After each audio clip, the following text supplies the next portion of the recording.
जब सुने के होई भोजपुरी गाना बस बजा के चाहे गाना। नदिया के पीछे जैसे नैया डोले ओ सही मोर सैया डोले। नदिया के पीछे हाथवा लगा के खूब टोइया भागल छटक के तो मुहबा बना रे पकड़ के सिधरी तो पकड़ कोतरी आय हाय पकड़ के सिधरी तो पकड़ कोतरी सहिया मारेला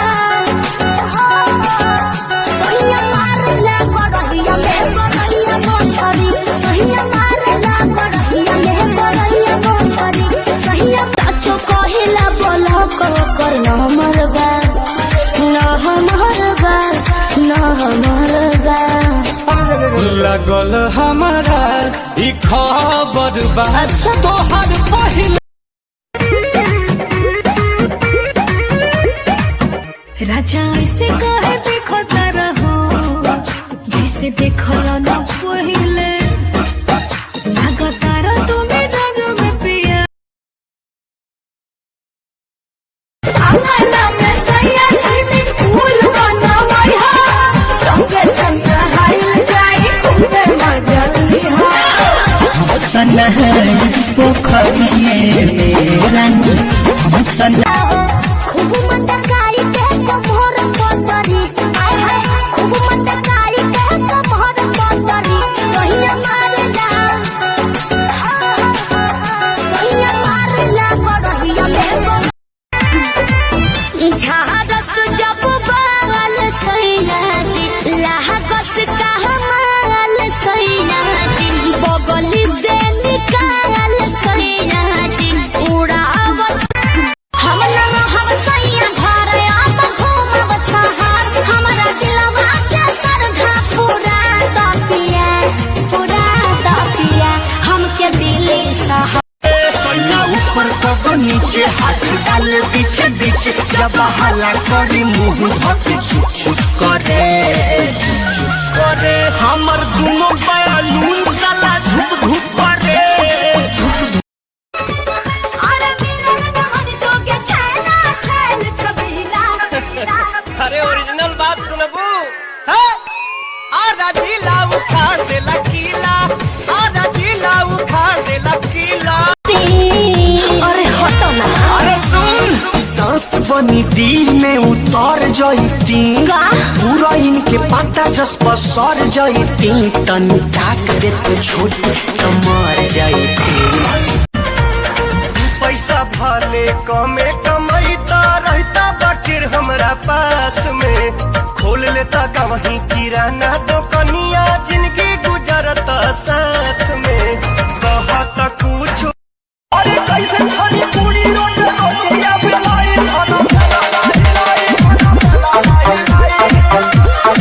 घाम लागल चाम पत्ता हो गइलु सावर कहवा जवानिया तो गइलु निछावर केकर पलहारी बुलट गइलु गेहूं कट गइलु बाकी बाटे गइलु पहले पहला बाकी सुनो सखी काजा हाँ पहले पहला बाकी सुनो सखी का हमर ऐसन बाजा बानी सब छुअल चाहेला ना जाने काहे हो सब मोल चाहेला पहिली वाली से मन भर गइल का तोहरा से खेला कौन कर गइल का सुबह शाम साला जब देखो शॉपिंग करवाती है। अच्छा सुबह शाम साला जब देखो कटहर के काटनी नोट भइल फाट के कटहर के काटनी नोट भइल फाट के आवाए वाला मुंह मुलायम कर चाट के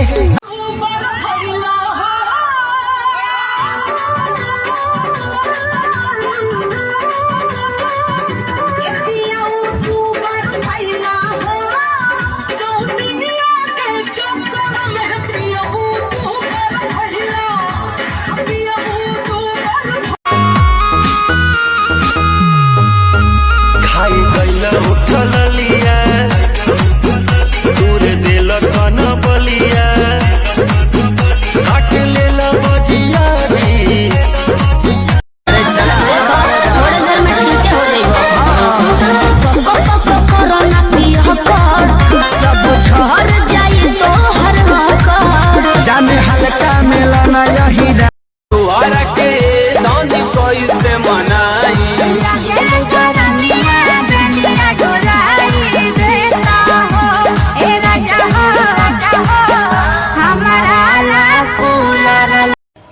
सिंगल ही रखना था। जब सिंगल ही रखना था